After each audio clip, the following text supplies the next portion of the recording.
সামনে তোমাদের আরবি পরীক্ষা, তাই আরবি শেষ মুহূর্তের সাজেশন আমি তোমাদের নিয়ে চলে এসেছি। যারা চ্যানেলটি সাবস্ক্রাইব করোনি অবশ্যই সাবস্ক্রাইব করে পাশে থেকো। আর এই পিডিএফটি অবশ্যই তোমরা দেখেছো যে বাংলা কিভাবে কমন এসছে। এই পিডিএফটি তোমরা যদি নিতে চাও তাহলে অবশ্যই নিচে কমেন্ট বক্সে দেখো হোয়াটসঅ্যাপ গ্রুপ আছে, সেখানে যুক্ত হয়ে আমাকে এসএমএস করো। এই পিডিএফটার দাম মাত্র 29 টাকা রেখেছি। শুধুমাত্র বড় প্রশ্ন আগে শুনে নেবে ভালো করে, ঠিক আছে? শুনে নেবে, না শুনে অনেকজন বলছো এটা কি ওটা কি। আরে ভাই আগে শোনো তো, তোমরা শুনছো না কেন ভালোভাবে? একটু তো শোনো।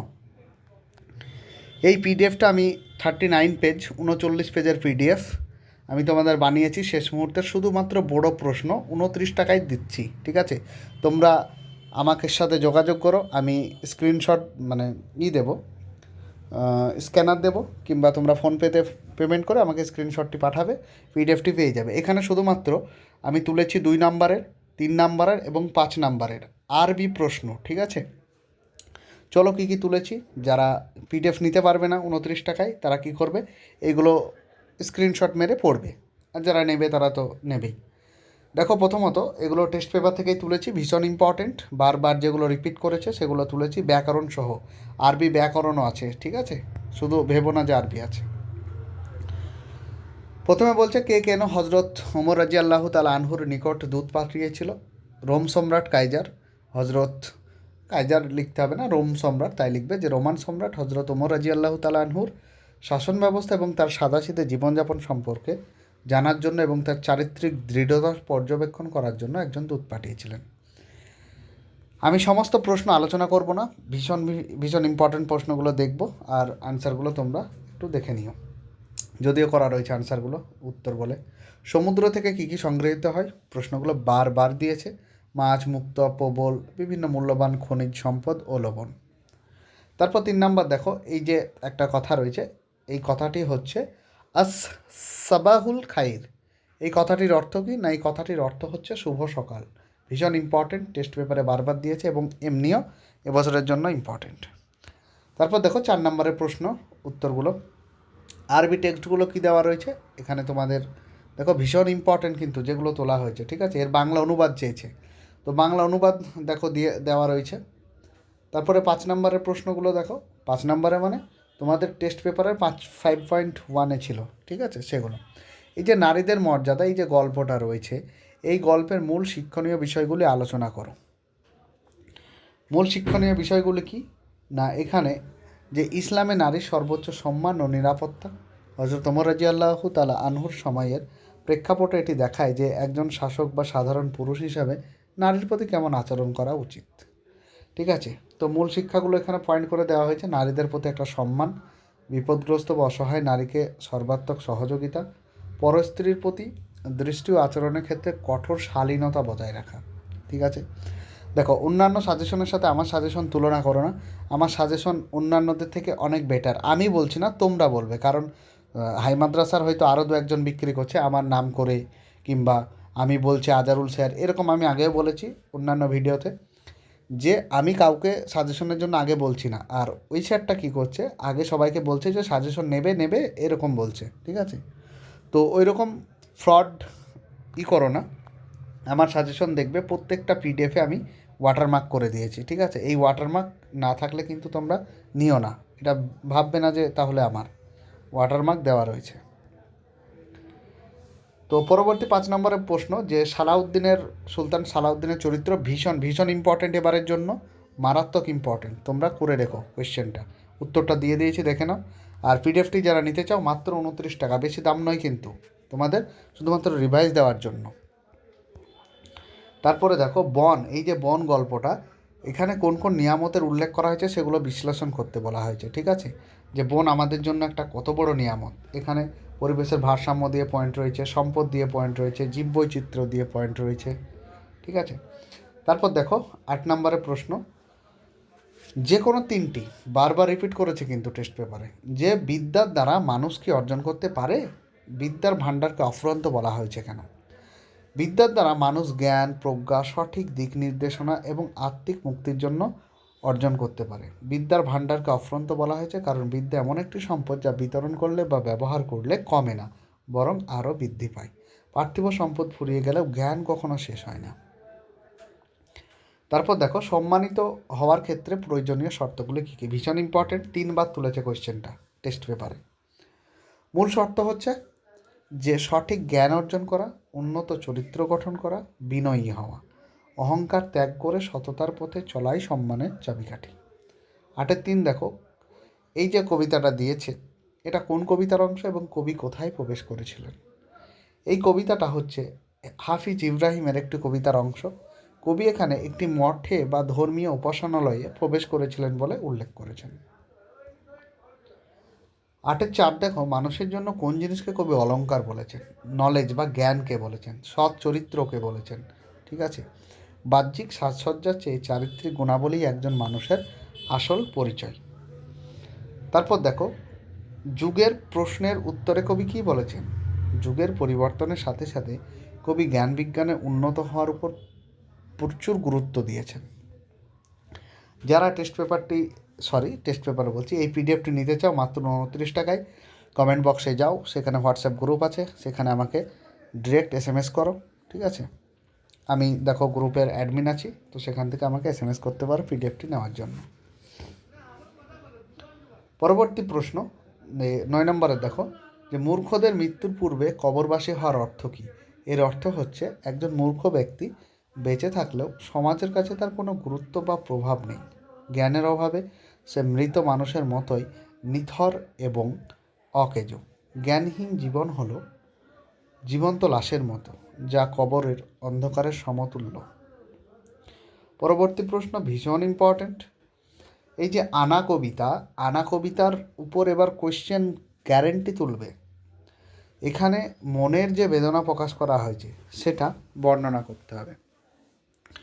আনা কবিতায় কবি নিজের নিঃসঙ্গতা, সমাজের অবহেলা এবং মনের একাকিত্বের গভীর বেদনা ফুটিয়ে তুলেছেন। কবি বোধ করেন যে তার অন্তরে কথা বা তার যোগ্যতার মূল্যায়ন করার মতো কেউ নেই, যা তাকে মানসিকভাবে ব্যথিত করে। 9-3 নাম্বারটা দেখো, যে এই কবিতাটির সম্বন্ধে বিশ্লেষণ করতে হবে, যে কবি কিভাবে সময়কে বিশ্লেষণ করেছে সেটা দেখাতে হবে। এই কবিতায় কবি মাকে একটি আদর্শ পাঠশালার সাথে বা বিদ্যালয়ের সাথে তুলনা করেছেন।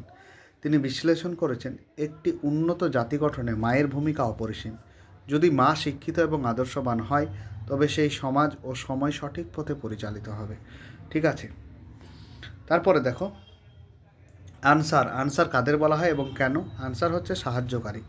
মদিনার সেই সকল মুসলমানদের আনসার বলা হয় যারা মক্কার মুহাজিরদের আশ্রয় দিয়েছিলেন এবং রাসূল সাল্লাল্লাহু আলাইহি সাল্লামকে হিজরতের সময় সর্বাত্মক সাহায্য ও সহযোগিতা করেছিলেন। ব্যাকরণ সবার শেষে আছে, তোমরা ব্যাকরণ নিয়ে মাথা ঘামিও না, ব্যাকরণে আমি আসছি। তারপর দেখো, যে এই যে অংশটি কোন গল্পের, বক্তা কে? এই অংশটি হযরত ওমর রাদিয়াল্লাহু তাআলা আনহুর জীবনকেন্দ্রিক কোনো গল্পের অংশ। এখানে নারীদের মর্যাদা অংশ। ঠিক আছে, নারীদের মর্যাদা গল্পে এখানে রোম সম্রাটের দূতের কাহিনী রয়েছে। এর বক্তা হলেন খলিফা হযরত ওমর রাদিয়াল্লাহু তাআলা আনহু, এর একজন সাধারণ প্রজা বা আরব অধিবাসী, যিনি দূতের প্রশ্নের উত্তরে বলেছিলেন তাদের কোনো রাজা নেই, বরং একজন আমির আছেন। আমির মানে নেতা। পরবর্তী কোশ্চেন, 2টি দিরহাম দিয়ে রাসূল সাল্লাল্লাহু আলাইহি সাল্লাম তাকে কি কি ক্রয় করতে বলেছিলেন? তাকে একটা তার পরিবারের জন্য খাবার এবং অন্য দিরহাম দিয়ে কুঠার কিনতে বলেছিলেন। তারপরে কোশ্চেন দেখো, বাংলায় অনুবাদ করতে বলেছে। তো বাংলা অনুবাদ এখানে তোমাদের আরবিটা তোলা হয়নি। ও হ্যাঁ, তোমরা দেখো এখানে তোমাদের আরবি কোনো একটা টেস্ট পেপার সেটের আরবিটা রয়েছে 4 নম্বরের প্রশ্ন, তোমরা এটা একটু দেখে নিও, সেখান থেকে আরবি থেকে বাংলায় অনুবাদ করা হয়েছে। ঠিক আছে, তারপর দেখো 5 নম্বরের নাম্বারগুলো তোমাদের টেস্ট পেপার সেটে দেওয়া রয়েছে। যে হযরত ওমর রাদিয়াল্লাহু তাআলা আনহু এবং কায়সারের যে রোম সম্রাট ছিলেন তার চরিত্রের তুলনামূলক আলোচনা, এখানে আলোচনাটা করা হয়েছে, তোমরা একটু দেখে নিও। পরবর্তী প্রশ্ন দেখো, পরিশ্রমের মর্যাদা, এই যে গল্পটি, এই গল্পটি থেকে কী কী শিক্ষা পেয়েছে? তো কী শিক্ষা পেয়েছে সেটা দেখো এখানে দেওয়া রয়েছে, তোমরা একটু দেখে নিও। আরেকটা, নারীদের মর্যাদা থেকেই এবারও ভীষণ ইম্পর্টেন্ট, অনেকবার দিয়েছে দেখলাম, স্টার চিহ্ন মেরে রাখবে তোমরা। যে এই গদ্যাংশের মূল শিক্ষণীয় বিষয়টি কী? শিক্ষণীয় বিষয়টি নারীদের সম্মান এবং তাদের যে রক্ষা, সেটা একটা মুমিনের দায়িত্ব, মুমিনদের দায়িত্ব। ইসলাম নারীকে যে মর্যাদা দিয়েছে তা রক্ষা করতে গিয়ে হজরত ওমর রাদিয়াল্লাহু তাআলা আনহুর মতো শাসকরাও ছিলেন অত্যন্ত সচেতন। এই ব্যাপারে একটু বলা হয়েছে, তোমরা একটু দেখে নিও। এরপর দেখো, কবিতা থেকে আমরা কিছু তুলেছি, আগেও কবিতা থেকে তোলা রয়েছে, এখানে শুধু কবিতা থেকে আছে। দেখো যে বিদ্যার দ্বারা মানুষকে কি অর্জন করতে বলা হয়েছে, একে অফুরন্ত ভাণ্ডার বলা হয়েছে এখানে। এটি আগেও আলোচনা করলাম, ভীষণ ইম্পর্টেন্ট, তোমরা একটু দেখে নাও। দ্বিতীয়ত, সম্মানিত হওয়ার শর্তগুলি ভীষণ ইম্পর্টেন্ট, আলোচনা করলাম। তারপর এই সেটটা তো আলোচনা করেছি আমরা, যদিও এই সেটটা তোমরা একটু চলো অ্যাভয়েড করে চলো। হ্যাঁ, এগুলো একই প্রশ্ন। দেখো যে মূর্খদের মৃত্যুর পূর্বে কবরবাসী হওয়ার অর্থ, একই প্রশ্ন তুলেছে, এটা দুবার তুলেছে কোয়েশ্চেনগুলো। তারপর দেখো এই যে অংশটির আছে, কোন কবিতার কবি মাকে জ্ঞানারূপ বলা হয়েছে, ভীষণ ইম্পর্ট্যান্ট। কতবার যে দিয়েছে মায়ের ই ধারণার বাইরে, খুবই ভালো, দারুণ, দেখে নিও তোমরা অ্যান্সারগুলো, ঠিক আছে। তারপর বিদ্যা ও তার মর্যাদা, কবিতার সারাংশটা, এখানে সারাংশটা যে বিদ্যাই মানুষের শ্রেষ্ঠ আভিজাত্য এবং অলঙ্কার, পার্থিব সম্পদ হারিয়ে যেতে পারে, বিদ্যা কখনো ফুরায় না, হারায় না, এগুলো আলোচনা করলাম। তবুও তোমাদের টেস্ট পেপারে বারবার দিয়েছে, তাই দেখিয়ে দিলাম। নিচের কবিতাংশ, যে কবিতার অংশটি দিয়েছে, কবির নাম এবং সেটা বাংলায় অনুবাদ করতে বলেছে, ভীষণ ইম্পর্টেন্ট, তোমরা দেখে নিও, এখানে তুলে দিয়েছি আমি। তো কবিতার নাম হচ্ছে যে, সরি, এখানে আবু মাদি, ঠিক আছে, কবির নাম। আর কবিতার নাম হচ্ছে আল তালাজিম বা লাস্তু আদরি, কবিতা থেকে নেওয়া হয়েছে। তো এখানে বাংলায় অনুবাদ দেখো করে দিয়েছি, প্রত্যেকটা ধরে ধরে, তোমরা টেস্ট পেপার থেকে একটু দেখে নিও। তারপর দেখো প্রোজ, গদ্য থেকে তুলেছি। আবারও বলছি, যারা পিডিএফটি নিতে চাও 29 টাকা মাত্র দিয়ে তোমরা পিডিএফটি সংগ্রহ করো। কমেন্টে হোয়াটসঅ্যাপ গ্রুপ রয়েছে, সেখানে যুক্ত হয়ে আমাকে ডিরেক্ট SMS করো। শেষে 49 নাম্বারটি রয়েছে, দেখো 4349, ওই নাম্বারে SMS করবে, ঠিক আছে। আর চ্যানেলটিতে যারা নতুন, সাবস্ক্রাইব করো। যারা বন্ধুদের হাই মাদ্রাসার বন্ধু রয়েছে তাদের সাথে ভিডিওটি শেয়ার করো। শেষ মুহূর্তের সাজেশন বলে কথা, অনেকটাই কাজে আসে। দূত হজরত ওমর রাদিয়াল্লাহু তাআলা আনহুকে দেখে কোথায় কী অবস্থায় দেখতে পান? অবশ্যই একটা উত্তপ্ত বালুর ওপর ছিল, তিনি শুয়েছিলেন, ঠিক আছে। এই ব্যাপারে আছে, দেখো। সমুদ্র থেকে আগেও বলেছি মানুষ কীভাবে জীবিকা সংগ্রহ করে। তারপর সুলতান সালাউদ্দিন নিয়ে অবশ্যই প্রশ্ন আসে যে তার নয়ন যুগল কেন সিক্ত হয়েছিল, চোখ কেন ভিজে আসছিল। তারপর দেখো বাংলা অনুবাদ করতে বলছে আরবি থেকে, তো আরবিটা আমি তুলে দিয়েছি, বাংলাগুলোও অনুবাদ করেছি। প্রতিটা প্রশ্ন তোমরা দেখতে পাবে, দেখেছ, দ্বিতীয় অংশ, প্রথম অংশ, এইভাবে তোমাদের তুলে তুলে দিয়েছি, ঠিক আছে। এই সাজেশনগুলো এত উন্নত মানের সাজেশন, তোমরা অবশ্যই দেখো, যারা নিয়েছো ঠকবে না আশা করি, ঠিক আছে। একই প্রশ্ন তুলেছিল, আবার আমি তুলে দিয়েছি, দেখো, একটু আগেই আলোচনা করলাম। তারপর এখান থেকে যেটা দিয়েছে যে এই উদ্ধৃতিটি কোন রচনার অংশ, এখানে কে কার সন্তানকে হাজির করানোর আদেশ দিয়েছেন, এমন আদেশ দেওয়ার কারণটা কী ছিল, সেই নারীদের মর্যাদা থেকে তুলেছে। প্রত্যেকটা কোয়েশ্চেন থেকে তোমাদের, মানে চ্যাপ্টার থেকে তোমাদের এবার প্রশ্ন আসার সম্ভাবনা প্রবল। তো তোমরা দেখো এইসব প্রশ্নগুলি আমি দিয়েছি। এরপর আমরা কিছু ব্যাকরণ আলোচনা করব, চলো এগুলো তোমরা একটু দেখে নিও। সমস্ত বড় প্রশ্ন 2, 3, 5 নম্বর প্রশ্নগুলো তুলেছি, দেখো। আমরা একটু ব্যাকরণটা নিয়ে 2 মিনিট আলোচনা করি, চলো। এগুলো সব বড় প্রশ্ন, নারীর মর্যাদা, একই প্রশ্ন, দেখো অনেকবার রিপিট করেছে যদিও, ওই জন্য আমি রিপিট করে দিয়েছি। চলো, এই তো ব্যাকরণ এসছে, দেখো। দেখো যে এখানে সিগা, তোমাদের এই প্রশ্নটি অনেকবার দিয়েছে, রিপিট করেছে। প্রথমে এই যে ওয়ার্ডটি দিয়েছে, শব্দটি কোন সিগা বলেছে, এখানে হচ্ছে যে এটি ইসমে ফাইলের একটা একবচন, ইসমে ফাইলের সিগা, শুধু এইটুকু লিখবে। দ্বিতীয়ত যে এই শব্দটির একটা উদাহরণ দিতে বলেছে যে আল্লাহ দয়ালু, ঠিক আছে। এখানে তোমরা তোমাদেরকে তো আরবিটা লিখতে হবে, তোমরা আরবিটা লিখে দিও। তারপর দেখো এখানে যেটি লেখা রয়েছে যে ইসমে তাফজিল এর মোট কয়টি সিগা, সেটা হচ্ছে মোট 6টি, 3টি পুংলিঙ্গ, 3টি স্ত্রীলিঙ্গ। এখানে ব্যাকরণগুলো খুব সুন্দর করে আমি তুলে দিয়েছি, ঠিক আছে, তোমরা একটু দেখে নিও। দেখো আমি অল্প অল্প করে দেখিয়ে দিচ্ছি, তোমরা একটু দেখে নিও। যারা টেস্ট এগুলো নিতে পারবে না তো তাদের জন্য আমি দেখিয়ে দিচ্ছি শুধুমাত্র। হ্যাঁ, ভীষণ ইম্পর্ট্যান্ট। দেখো এই প্রশ্নটি হচ্ছে জুমলা জরফিয়া কাকে বলে?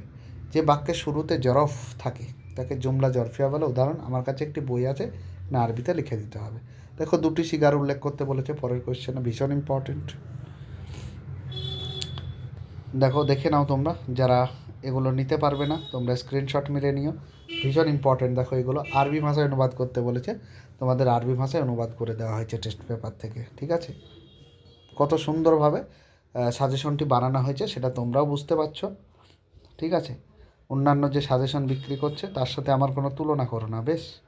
কারণ এখানে দেখো একদম টু দ্য পয়েন্ট তুলে দেওয়া রয়েছে। তোমরা দেখতে থাকো কোয়েশ্চেনগুলো। এরপর দেখো, এই যে গঠন, যে মাওফুল, ঠিক আছে, মাওফুল এর গঠনের নিয়মগুলো দেখে নেবে। আবার দেখো, আরবিতে অনুবাদ করতে বলেছে, এইখান থেকে তোমরা সমস্ত কমন পেয়ে যাবে, ঠিক আছে? তো বাংলায় অনুবাদ দেখো দিয়েছি। দেখো, আবারও দিয়েছে জুমলা ফেলিয়া, কতবার দিয়েছে। ইসমে তাফজিল কতবার দিয়েছে দেখো। তাহলে কেন ইম্পর্টেন্ট নয়? যেই শব্দটি দিয়েছে এই শব্দটি হচ্ছে ইসমে মাহফুল, তার সিগা লিখতে বলেছে, ঠিক আছে? তারপরে দেখো আবার দিয়েছে। তো এইভাবে আমি কোয়েশ্চেন আনসারগুলো, সাজেশনগুলো বানিয়েছি। তোমরা যারা নাওনি এখনই নিয়ে নাও, তোমাদের অনেকেই এখান থেকে কমন পেয়ে যাবে, ঠিক আছে? তো চলো, আজকে ভিডিওটি এই পর্যন্তই। পুরো আরবি সাজেশন মাত্র একটা ভিডিওতে আনলাম। তোমরা তাড়াতাড়ি পিডিএফটি নিয়ে নাও, চ্যানেলটি সাবস্ক্রাইব করে পাশে।